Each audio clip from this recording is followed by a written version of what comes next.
Good morning. Have you had your fruit today for breakfast?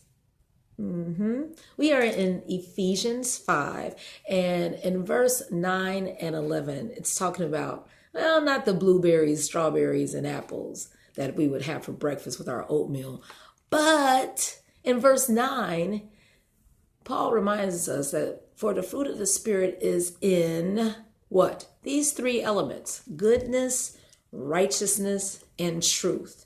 So this is the type of fruit that we want to focus in on today to make sure that we have that. And we know in Galatians 5, it lists the fruits of the Spirit, right? Love, joy, peace, long suffering, gentleness, right?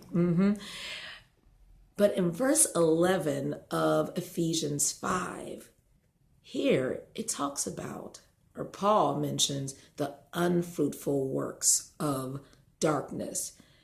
He says, have no fellowship, have no dealings, have no connection, have no alliance with the unfruitful works of darkness, but rather reprove them, turn away from them. Say, this is not right. You know, I've been reading in the evening different books, and I've been reading about the biography of Ida B. Wells, right? And like I said, I've been going more in depth and detail. We renamed Congress Parkway downtown Ida B. Wells. So glad. And, you know, she used to get a bad rap because there was a housing project in Chicago that, you know, used to have some drama and be like, oh, that's Ida B. Wells.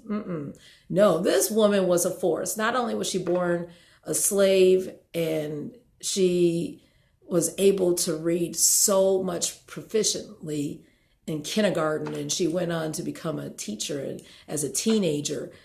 And then, you know, she loved to write, and doors were just being opened. But she was a researcher also. She loved to learn and to spread knowledge. So she started going in depth as far as, you know, lynching.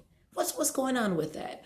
And I don't know if you know that the original word lynch was named by someone, Charles Lynch. He was the one who allowed people to have unjust trials back in the 1700s.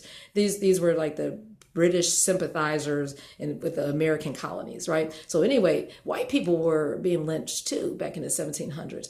And also reading, there were children.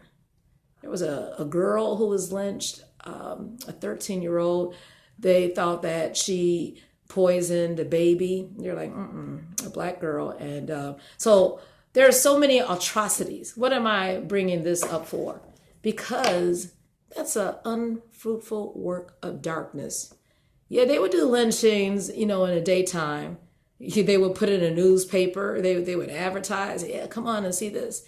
But we know that that was straight from the pit of hell. That was the enemy's work. And we need to separate ourselves from any type of foolishness and evil that is in existence even in 2019. Now, we're talking about 200 and 300 years ago, but we know that the enemy is still the same.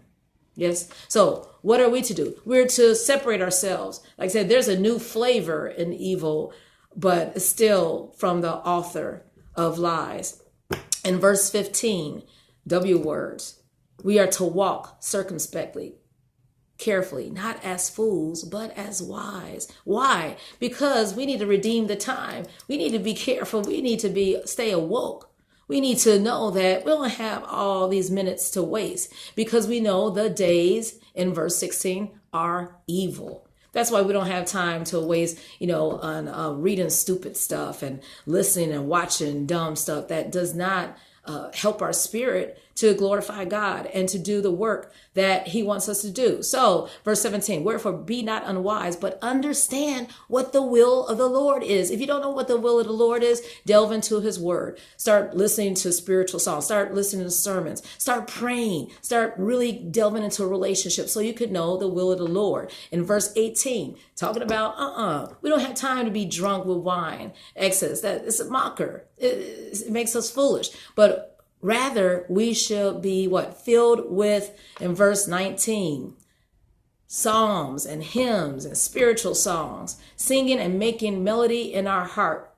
So instead of whining, W-I-N-E, drinking wine or being drunk on that, we should Also, steer away from whining, whining, murmuring, complaining. Stay away from both type of wine, right? And what we should take on, what's in verse 20, giving thanks. We don't have time to just be like, oh man, they don't do me right. We should give thanks always for all things unto God and the Father in the name of our Lord Jesus Christ. We know in Acts 19:25, what did Paul and Silas do at midnight when they were in prison?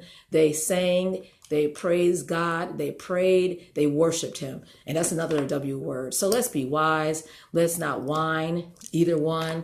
Let's walk circumspectly, knowing, let's watch the time so that we do the will of God. On our last W word, Wednesday. Have a great day in the Lord. Stay woke.